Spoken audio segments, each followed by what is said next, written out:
Hello, everybody, and welcome back to the show. This episode is brought to you by The Wellness Paradigm, a holistic health coaching company shifting the way that women understand and heal their bodies. Through bioenergetic testing, functional lab testing, and functional nutrition, we uncover what traditional approaches often overlook, so you can stop guessing, start healing, and finally feel like yourself again. No more one size fits all protocols, just real answers, deep rooted healing, and the clarity and confidence you deserve to feel incredible.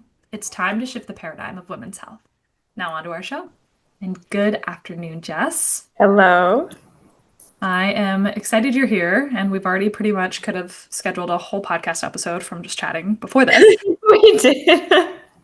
But we have one of my favorite topics we're going to chat about here. And Jess, you have such a very cool, unique perspective on, complex conditions and chronic pain. And she's a women's health and strength and rehab professional. And she's worked over 4 years with clients with complex conditions and chronic pain, and also just figuring out women how to train effectively for their bodies, which is I love this hmm topic so much. It's not talked about nearly enough. And I remember when I first learned about this many years ago, it was just like these huge aha moments for me. Like everything felt like it was clicking, right?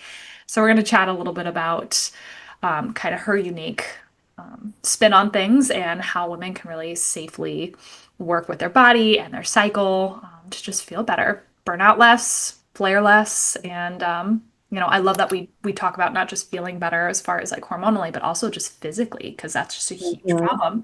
People don't realize they live with this chronic inflammation, chronic pain too. So I'm going to let you take the reins here. Give us a little idea on who you are, how you got started in this work. That was an amazing intro. You did that very, very well. That was awesome.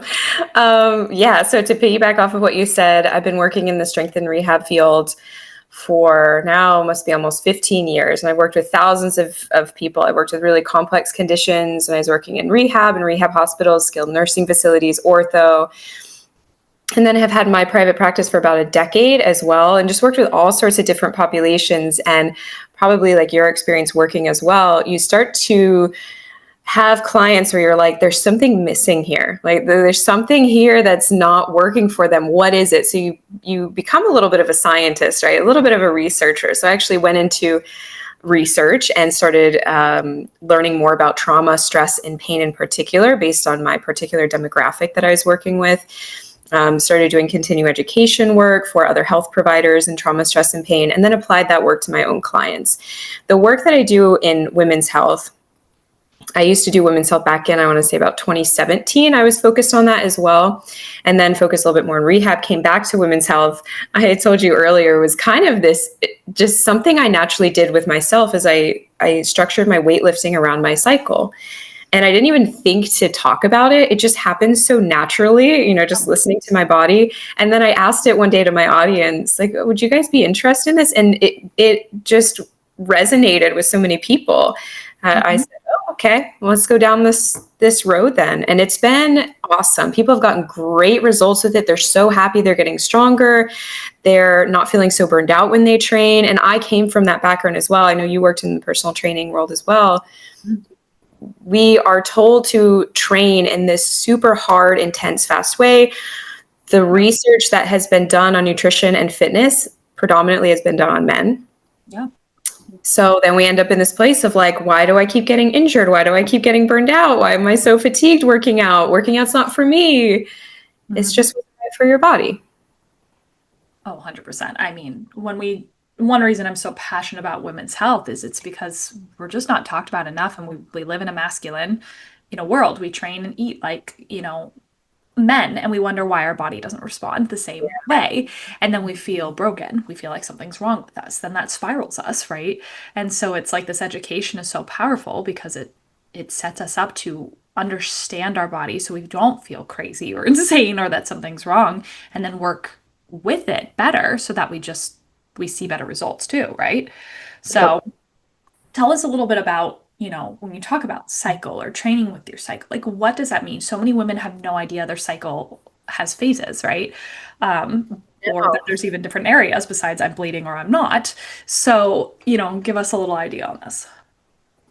That struck me that so many women didn't. And then I realized I didn't know either.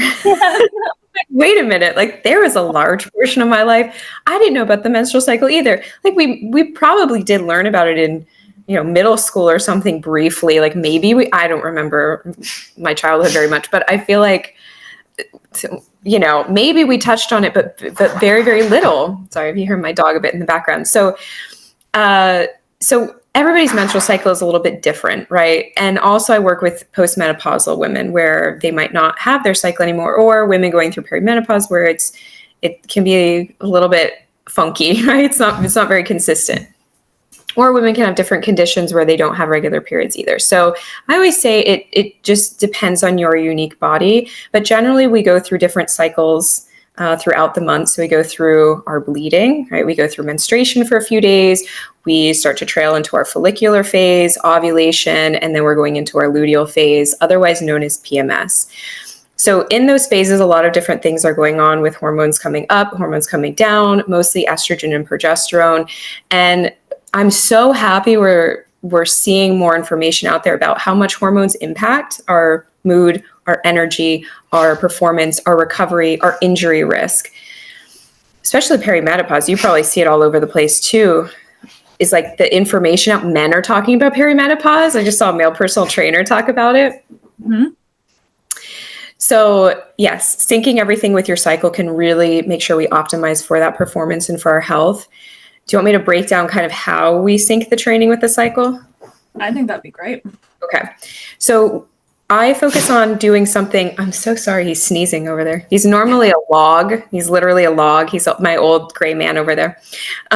So we use something called progressive overload training. So are you familiar with that term? Sometimes it's called different things. Okay. So progressive overload training just essentially means we're manipulating some of the variables of weight training, of standard weight training, in order to progress, overload the system a little bit to make the adaptations that we want to get stronger or change your body composition, which body comp just means the distribution between fat and muscle. So if a woman's like, I want to look toned, that generally means higher muscle mass and slightly lower body fat. The specifics of that depends on the woman's preference. So with progressive overload training, that is not high intensity interval training. It's not like balls to the wall, so to speak. It's not CrossFit. Progressive overload training is a very well researched, documented type of training where you're lifting heavy things and then you're putting them back down and then you're resting and you're breathing. Right? Like it's this, okay, I'm going to lift the thing and then I'm going to rest, right? It's not like get through everything as quickly as possible. So we apply the progressive overload training to the menstrual cycle. Now, do you know Jim Wendler of 531 from powerlifting? He's like a really famous, I used to follow Mark Ripito. You familiar with him? Yeah. Okay. He's classic. So Wendler's kind of in the same level of Mark Ripito, which for our guests here, our audience, they're kind of like the brutish men in the powerlifting world, like lift heavy things, bleed, through your lifts, meaning like your deadlifts can be scraping your legs up and you're going to get all dirty. And okay, so it's like the brutish, very masculine approach to training.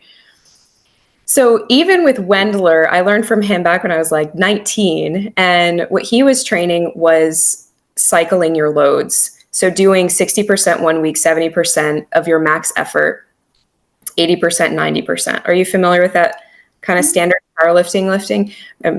I was more of a bodybuilder, but I did some powerlifting. That's right, you did bodybuilding. Yeah, I taught some powerlifting, but it wasn't exactly my specialty.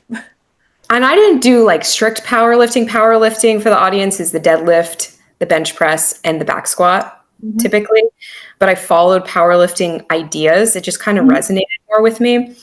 So essentially, they were cycling the load, or waving the load is another word that we use, right? So then what I just did naturally, I said, well, I feel like poop on my luteal phase. So I think I'll do 60% on that week. And then like I feel a little bit better when I bleed. So I think I'll push more like 70% on the week that I'm bleeding. Oh, follicular phase, I'm kind of moving towards into ovulation week. Oh, I feel pretty good, 80%. And then I'm ovulating that period on like 90%, I'm going for it. So I just applied what was already well researched and done well and just applied it to a woman's body and it worked. So that's essentially what it is that's kind of the general framework is, waving that load, waving that intensity in a way that should be done anyway in order to reduce our injury risk, and then applying it again to that progressive overload training where we're not doing like high intensity stuff all the time that can also burn us out. The structured weight training I found to be really, really helpful for women, especially for bone density, which is super important. Yeah, and I think that's one of the biggest mistakes that I see women making in training is it's just constant hit, no cycling, and Yeah. like why they feel, I mean, burnt out all of the time, you A know? lot. HIIT is like high intensity interval training. I did that and it was so draining because I had massive adrenal dysfunction, hypothyroidism. Like I went through hell and back because I was doing all the right things. I was doing the HIIT training, I was doing the hard weightlifting, I was doing the cardio, I was doing the fasting, I was doing the low carb. Well, no, Yep. didn't work. Didn't work for my system. And I was in my 20s, it didn't work for me. Yeah, well, yeah, I think that's a story. I know that similar to mine and similar to a lot of people, right? Yes. And we don't want to believe that stress is playing a role on it and that, can be the answer. But hit is it's tough on the body, but it's also like you wonder why, like, why am I so tired? Why am Yep. I so tired? I can't do what I did a few, last week. What the heck? What's wrong with me? Right? And it's like, where are you at in your cycle? It's one of the first things I ask when I have a client who Yes. tells me, I'm like, where are you at in your cycle? It's like, oh yeah. And it's not a weakness either. Like I always tried to compete with the men, so to speak. I wanted to keep up with how the men were doing. I didn't want to be limited by my body, Hmm. And I realized like, wait, this is just the way that I function. Why am I moving against my nature? Who told me or what told me that my body was wrong? Hmm. Yeah, that's a good phrase. I mean, it too is like this is not a disability for lack of better words. It's just, Yes. and when we start realigning or reframing that, that can be really powerful for people. Super powerful. Yeah. What are the things that you typically see with clients in as far as like reframing or educating that have been some of the more powerful things that have been kind of clicks for people? Sometimes it just takes time and experience, because so when women come into feminine strength, for example, they so there's a particular rep range. I'll give them a recommendation like, here, this is what we generally assume for this load that you're going to use. Well, some of them always want to go towards the higher range, right? And they don't want to cycle the training with where they are in their cycle. They don't want to sync it up. So they're just trying to push all the way through every time. And I'm so sorry. Guapa. And I've got to always slow them down a little bit and be like, hey, well, we need to pace you a little. You don't have to get the higher rep ranges. More is not better. More is just more, right? More is not necessarily better. We talk a lot about the minimal dose effect, doing the least amount possible in order to get the desired outcome, Mm-hmm. stripping away as much as is necessary in order to move forward. Because, I always say strength training is not the end. Strength training is something that helps our lives be easier. Like our life is easier when we're strong, when we're functional, we can move things, and when we're healthy. And so why kill ourselves in our workouts if it's not actually leading us to where we want to be? What's going on there? Like what's really driving that boat, right? That makes us want to kill ourselves, destroy ourselves, and dominate our body into submission. There's many layers under there. I've done a couple talks on that. So many. I feel like this could be an hour-long conversation. All of those women, I mean, you've probably seen this pattern. Like, the ones that are doing all that are typically the ones that also have hormone issues. They're the ones that have thyroid Yes. issues. They're the ones that all have gut issues Yep. because Yep.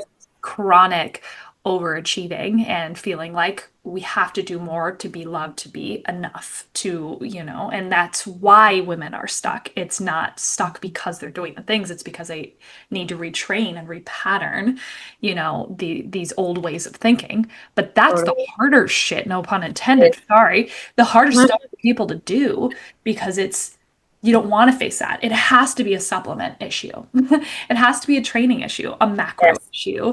My nutrition, it's like, maybe, or, let's figure out kind of on a deeper level this dysfunction, which is why, I know you talk about nervous system work as well. It's like pairing that and understanding that is so important when you work with women. Men and women, but particularly women tend to be a little more complex. And it's like if you don't understand that, you keep just killing people with trying to work harder or trying to change their macros or trying to like, find the best nest supplement. And it's like, and then you end up burning not only the client out, but you out too, because it's like this endless frustration of like, why aren't people seeing results? Right, right. You have to take a softer approach sometimes. My fiance would say, stop squeezing the bird. Like he'd say, like if I'm really intense about something, he's like, Jess, you're squeezing the bird and you're gonna kill it in your hand. Like let the bird go. And like, then things will be able to move. Like so, or like don't wring the rag out for God's sakes. Put the rag down, Jess. So because I know, like I went through that, I think as entrepreneurs too, we take on a lot of personal responsibility, right? It's something that we enjoy. Like we're responsible for the things that happen in our business. We take responsibility for our life, but that can sometimes lead to almost the overachieving or almost a perfectionist mindset is like, but I have to take control and make sure everything is good and that I'm, making sure I'm doing my best. And sometimes doing our best is doing less, doing it softer, doing it slower, doing it more in alignment with our health Mm, rather than what our mind thinks that we should be doing. 100%. And I find that that is one of the harder things to have women do. Like hands down Yeah. is understanding, and I was one of them too. So I sympathize if you're listening. Yeah. It's like less can't be the answer. It Isn't can't, that crazy? you That's what know. it feels like. Yeah. We feel like, I mean, again, I know that. I know that to my core. And it wasn't until I hit rock bottom that I was like, fine, F it. Yeah, yeah, it's rock bottom. Right. And it's like, I feel that. That's why sometimes in my marketing or messaging too, it's like I want people to not hit that point before getting a Yeah. coach, before getting help. But it's hard Like because you think you're just going to magically recover someday and that all of the problems are just going to go away. Spoiler, they don't. They turn into other bigger issues. And it's like, that's only when people are like, I've hit the bottom. It's not everybody, but and then it's like, okay, let's do this a different way. Right. And through that, it's not just your body changing, right? It's like through that you understand, and let's say weight loss or strength or whatever it is, the goal is you Mhm. start seeing those changes for the first time. But you start also being like, wait, I'm a better mom. I'm a better coworker. Yes. That's Right? so fun. My periods don't suck so bad. Yeah, Right. And it's like all these things start suddenly falling into alignment when we have a little bit, I don't want to say surrender, but a little bit of the surrender into agree. a different process. That's so true. I forgot actually when you say that is what happened to me. I had gnarly PMS, like on the ground, like feeling like I've been stabbed in the stomach, PMS and cramps and things like that. And then it was the internal shift mentally and emotionally to my relationship to fitness and health and my body that then my periods all sorted themselves out. I was sleeping, but it was like the domino effect. And one of my clients had said the same. She's a new mom and she's like, wow, implementing this work, the training, the nutrition, doing it from a more sustainable way, in a way that works with my schedule. I'm not killing myself and avoiding time with my children. I'm actually bringing them into the mix of being healthy and fitness. Is that just the way that she is doing her day to day is different. Her habits are better. She's not turning to the ice cream and the sugar. Like everything is just shifting into her identity is shifting, right? The way that she's being. And that's huge. That's when consistency really sets in. It's like, oh, I'm not motivated to exercise. It's like Yeah. usually reasons why we're not motivated. Usually because you're pushing yourself too hard, or it's not you're not doing it in an aligned way. It doesn't feel therapeutic and healthy for you. Yeah. I mean, also just, I mean, this could again be a longer conversation, but you also break generational, ways of thinking and doing. If you see mom killing herself and prioritizing and doing so much where she's always crabby and like needing to do that, you're gonna also grow up kind of it could go both ways doing that Yeah. too or resenting exercise and not wanting to do it because you viewed it in a negative way too, right? And it's like when we find this balanced aligned way, you don't only feel better but that rubs off on your family too, right? I love that. I love the ripple effect of like when my clients start to teach their kids what I'm teaching them of like how to do their kettlebell swings and how to do put just when their kids come on our sessions and like they're doing like their little push they're like 4 years old, right? Like doing push-ups. I'm like, oh, okay, cute. So cute. I taught my almost 2-year-old how to do a push-up the other day. They It's love it. They circle. eat it. Oh yeah. And then you just realize too, like through kids, that's a whole nother topic. It's just like this is supposed to be fun again. And the joy, Yes. it's like we lose that in all of this too, is we Yes. lose that joy, Yep. and especially in fitness, and this like resentment. I was like, well, it's not working, or what's the point of this anyways, or it's something you have to do versus like, hey, this is something Yes. you get to do, and that's a beautiful shift. Yes, totally. Yeah, when I worked in physical therapy, I worked with a lot of really low functioning people. So they wouldn't be able to even get up out of their bed, right? And I just still remember my patients saying to me when I worked at like skilled nursing facilities, they'd walk us all they'd watch us walk down the halls, right? Like they'd be in their hospital bed and they would say, I just wish I could get up and walk like you do. I just wish I could walk down the hallway. I just wish I could take myself to the bathroom. One guy, he had a back surgery and they paralyzed him, Oh, which sometimes happens. Like you never know when you go get back surgery. So I always say if you're going to see a surgeon, get lots of second opinions before surgery because complications can happen.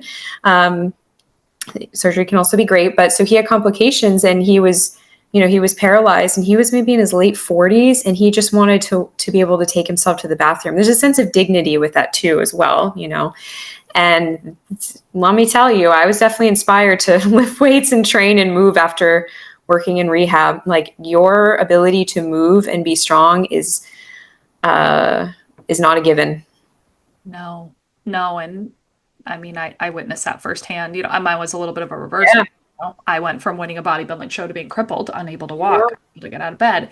And I thank God that I had strength because I couldn't use my lower body. It was so inflamed. So I used my arms and my core, as best I could, to function. But that was a terrifying time too. And it was like for me to like think about going to get water downstairs. It was like that was a huge monumental task because it would take so long, so much pain, and like I would like whimper and cry, and you just forget until something happens sometimes just how fortunate we are. It's kind of like even if you have a small injury, like a thumb or something, where you're like, it's not. You realize how much you goddamn use your thumb all the time. And you're like, I use this joint or this muscle all of the time. We take our It's your body normal. for granted, you You know? do. No, And it's so true. Yeah. Yeah, personally, like you went through it. And a lot of people have like, they have injuries here and there, but you went through it for a while and it's just there's a new gratitude that comes from that. 100%. Like whenever anybody's like slowly walking across the street, like I used to be a little bit like, come on, I gotta go. And now I'm like, I get it. I get it. I Yeah. miss you. I like, except I looked fit and young, right? And I was a And that's professional harder, bodybuilder, so people didn't take me as seriously. Um, right? but yeah, I mean, strength training, it's not only like if something happens, it's like, well, yeah, it's like if something happens too, like your body is in a safer, stronger place to get through it better. Yep. And I mean, we talked a little bit about being a mom. Like, gosh, if you have kids too, it's like carrying your kids, you got to be strong for not only pregnancy, but like literally carrying them because those little They're lovely heavy. are They're little heavy. chemicals. Ration really works your core, man. So that off balance, right? Or taking care of an elderly family member. That's another one that Oh, sure. all the time, just helping them be mobile. That's how, I don't know about you, a lot of clients came to me because they saw their parents, not take them Yes. seriously. And they're like, I don't want to be that person because at some point, I don't want to say it's too late because it's never too late, but at some point, it's harder It to gets reverse it the gets hard. damage. Yeah, So, it definitely gets harder. I always say today is the easiest day to get stronger usually. Like today is the easiest day to start, right? Because it does progressively depending on what's going on in your situation. But generally like it gets a little bit harder as you get older, but it is never too late. I worked with people in their hundreds, like I was helping people get up off the floor when they're 80 years old. I've got a client I just saw this morning. She's 69 and she's, squatting with her 35-pound kettlebell and weights 20 pounds over her head. Like, you never know. I mean, there's so much power in that. I remember one of you talked about powerlifting. One of my clients was 55, 56. Never didn't know what a bicep curl was really, like or step up. Like ground zero. And it was funny because she didn't want a female trainer. She's like, they're judgmental. Like, and she was paired with me. She was like, fine, I'll give her a shot. And she trained with me for a decade until I Oh my God. gym. But anyways, she went from not knowing that to actually becoming a powerlifter. We took her to a powerlifting competition, and she won it at like almost 60. Like Hashimoto's, sclerosis in the hips, like had so many excuses, right? And I was just like she had this passion. She didn't know anything and just developed more and more and more. And then she told me one day, she was like, I want to do a powerlifting competition. I'm like, okay, let's do it. Like, sure. But yeah, it's never too late, right? And conditions don't have to hold you back. I wrote a post the other day. It's like just because you have, there's always a spectrum too. Like when you are at your worst, right? We're not going to put a barbell on your back, but there's a spectrum there. There's almost always something you can do, and movement is almost always the answer rather than just completely not moving and being completely immobilized. We're seeing that even after post-op. We used to immobilize people for long periods of time in casts. Now we're seeing no, like movement is therapeutic. Even if you're getting a little bit of movement in, is still going to be better than being sedentary. And like people often think they're not ready. They're usually more ready than they think. Mhm. Totally. I know I don't do the research on it, but I know there's a lot that has changed post-op with Yeah. treatment. Or just injury even, the traditional rice method has been like, proven against and, just different modalities, which is really, really cool to see, the progress in research. Yeah. We're not holding on to these old paradigms, which is nice. Like it's something I really actually love about the rehab field is that generally it's quite expandable. Like we are looking at new things, and when I started asking other therapists and doctors and things like that what they were open to the work I was teaching on trauma, stress, and pain, they were all very open. Mhm. There's like my friend was a physician, and he asked this pain doctor. We talked about this before the podcast, and he was against it. He used to put out a lot of pain medications, right? That and we said before this podcast, it'd be really nice to get away from those pain clinics and continue to evolve and continue to educate people too when you have pain conditions, even hormonal dysregulation. That does not mean you're broken, you're stuck, you can't exercise. There are options, there are solutions. I said to a friend, she got diagnosed with cancer.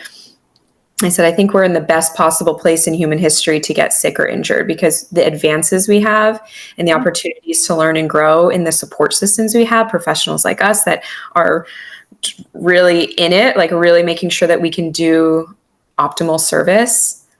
We're in the best possible time to get sick and injured, essentially, as a whole. True. And it still sucks, but It still at least there's a lot more resources available, both not just paid but unpaid, social media Yeah. worse has a lot of resources and information, and Yep. it's a beautiful thing most of the time. More communities as well, more communities that people can, and that's why these podcasts are great too, to just, be able to relate. It's like, we all usually have something, and humans are resilient. We just are. We're born that way. It doesn't matter who you are. We wouldn't be here as a species if we weren't resilient, if we didn't have an innate sense of resiliency. True. If a woman was wanting to, let's say, start their fitness journey, get stronger, feel better, maybe they don't know where to start. Like, what would be one or two tips if they were kind of exploring that opportunity that you would maybe not start, but maybe just want to improve it? I'm on this trip. I was telling you I was getting married soon, and this is like my kind of little moment before the wedding to be calm. And I was actually writing in my journal right here about exactly your question that I didn't know you were going to ask about, like, yeah, I'm like, oh, let me like open up my notes over here in my notebook about different ways that they could start. So I was actually going to put something together on this about what are, for example, the main movement patterns that are really great for a female body, and like how to do those well, how to breathe properly, how to stabilize your core, how to move from the hips, how to use the glutes, right? So learning about how to use their body. Learning about their energy rhythms, I think, is a big one too. I'll share just briefly my assessment scale I really like to use of like when to push, when to pull back. So I created this when I had adrenal dysfunction 10 plus years ago. And I was trying to get back into fitness because I was like, nothing's working. Everything feels like crap. Oh, I just feel bad. I feel like dizzy and disoriented after I'd work out. Oh, So yeah. I kind of created this assessment tool. I have a couple, but this is my favorite. So if you could rate your energy, first you rate your energy on a 1 to 10 scale. 10 is like you're a child bouncing off the walls, and 1 is like I'm dead. Like I'm so exhausted. So I often said if you really sit with yourself and you're honest, right? You have to be aware, have that awareness too, and develop that awareness. What is actually my fatigue level? Honestly, if you're at a 4 and above energy level, and usually we'd say, go ahead and try your workout. Try to do just a little bit. See if you set aside 30 minutes and see how many sets you can get through in the 30 minutes. Not in a way of like, let me see how many sets I can get through, but let me see what feels intuitively correct. So if there's 15 sets for a workout, maybe your rest breaks are 10 minutes long in between and you get 3 sets done. And like you just, were able to show up for yourself, because it's the consistency too. Because usually they don't want to come back to working out. They tried it, it sucked. Of course, you're not going to want to come back to it. Make it enjoyable. Like we talked about, the joy. If your energy level is like a 3 or below, usually that's when it's like, okay, maybe go for a walk or maybe do some stretching. If you're training and your energy drops down to like a 3 or a 2, stop. Like that's right. Because sometimes we'll start to work out, we'll start to drain our resources. The other thing to look at is how do you feel after your workout? Even 20 minutes to an hour after, especially if you have cortisol issues, you'll feel that big drop and then you're tanked the rest of the day. So that's another thing to look for. What is your energy level 1 to 10, 20 minutes after you work out and 1 hour after you work out? Then you can write notes and be like, okay, that workout was too hard. I crashed an hour later, provided nothing else really traumatic and stressful happened during that time, right? You can kind of assess, and then you can also start to use nutrition as ways to help with your energy levels, manage sleep. So there's other factors, but yeah, definitely figuring out your energy rhythm, seeing when you're best primed to lift. Me is always in the evening. You ask me to work out in the morning? No. No, I'm not going to work out I'm not going to work out fasted in the morning. I'm going to work out fed in the evening. Yeah. Well, now we have such, advanced technology with like, Aura rings or things that can Yep. measure HRV and things that like you can't lie to it. Sometimes Sure. we can lie to ourselves with our energy levels. It's not that bad, right? And our like Yep. Yep. 5 is really like a 2, but we're lying. I don't want to say lying, but we perceive it, Yeah. Yeah. right? But those can also have I don't know. I have plus and minuses on my thoughts on Aura and different fitness watches, but I love that assessment, and I think that's a really good, just easy tool for people, like Yep. little check-ins. Try to tell my clients, like, let's just check in with our body. It takes 2 seconds. How are we feeling?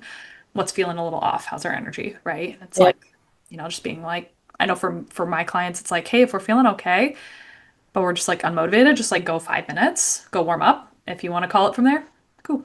Call it. You gave yourself the opportunity. Yeah, Um, it's kind of similar. It's like, okay, we'll try and see what happens.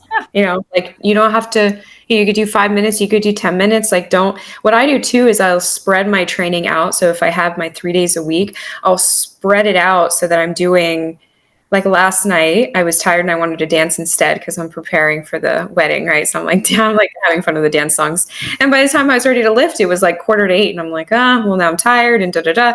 And so I just did maybe 70% of my workout, and I'll sprinkle in a couple sets probably today, but like that ability to be flexible and adaptable and not see it as something that's wrong either, and not being like, oh, I'm being lazy. Oh, I'm being, you know what I'm saying? Oh, yep. I'm being weak. It's like, no, like it's correct. It's actually correct. The signal. Your body's trying to tell you your signal, and you're just listening to it. Yeah. That's how it's become sustainable instead of this, women go on and off the wagon with fitness and things like that. It's like they do this intense thing for like 6 to 12 weeks and then, so in feminine strength, for example, it was first 3 months. And I was like, 3 months doesn't feel long enough. I made it 6 months. Everybody was happy with that. And then people said, well, what happens after 6 months? And I'd say, well, we can continue on, but at least the skills of weightlifting within those 6 months. And then, yeah, you can, also program your training. But it takes time to, build consistency, and then to make it a sustainable thing as well takes time and learning about your body. And it's not a supplement. Like you said, it's getting to know yourself, essentially. We say, become a student of strength, is one phrase. The certification used to say, strong first. You become a student of strength, or a Hmm. student of your body. Yeah, and like tapping into that feminine intuition that we forget about too. Totally. Yeah, I love that. So many good little nuggets to take away here. But if people wanted to learn a little bit more about what you do, where can they find you? I'm on the Facebooks mostly. I can't get down with that Instagram. I'm trying. It's freaking reels. I'm just like, I've been on social media a long time. We didn't have those reels. So I'm on Facebook posting words. I'm like a boring person. But so on Facebook, I'm Jess Mather, JessMather on my personal account. My website's rebuildingbody.com/feminine strength, has a lot more information on the program. If you want to find me on Instagram, my handle is live rehabited, REHABITED. I post there. Give me a like on a photo so I build my confidence. But usually I'm on Facebook writing stuff. I'll go like something. Thank you. Well, amazing. Thank you for being here. Thank you for spreading your knowledge. Thank you, listeners, for being here too. Definitely go share this with somebody if you feel like they could benefit from this information. Go shoot Jess a DM if you felt like you had some good takeaways. And if you feel inclined, leave a review as well if you feel like this was helpful. But otherwise, Jess, thank you for being here, and we will catch you guys on the next show. Thank you. Thank you.